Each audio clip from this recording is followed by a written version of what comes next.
વિદ્યાર્થી મિત્રો, આજે આપણે કોડિંગ ડીકોડિંગનો એક બીજો પ્રશ્ન જોઈશું, જેમાં બતાવ્યું છે કે FLM બરાબર AGF થાય છે, તેવી જ રીતે MLK બરાબર HGF થાય છે.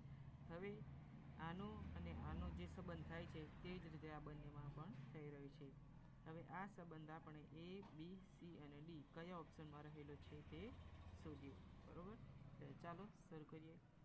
Fનો કોડ થાય છે 6, Lનો કોડ થાય છે 12, Mનો કોડ થાય છે 13, તેવી જ રીતે Aનો 1, Gનો 7 અને Hનો 8. અહીં આપણે જોઈ શકીએ છીએ કે એકની અંદર આપણે જ્યારે 5 ઉમેરીએ તો 6 થાય, બરોબર. તેવી જ રીતે 7ની અંદર 5 ઉમેરીએ તો 12 થાય.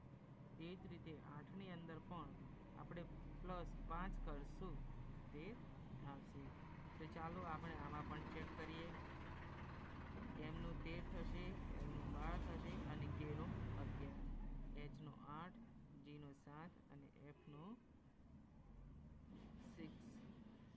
બરોબર, તો આપણે ચેક કરીએ. હવે 8માં 5 ઉમેરીએ તો 13 થાય છે, તો હા.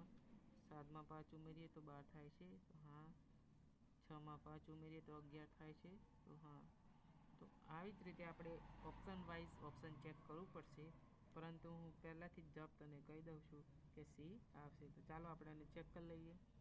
Rનો 18, Uનો 21 અને Gનો 7, Mનો 13, Pનો 16 અને Bનો 2. બરોબર, તો આપણે 13માં 5 ઉમેરીએ તો 18 થાય છે, તો હા. 16માં 5 ઉમેરીએ તો 21 થાય, તો હા. અને 2માં 5 ઉમેરીએ તો 5 ને 2 7 થાય. એનો મતલબ ઓપ્શન C આપણો સાચો જવાબ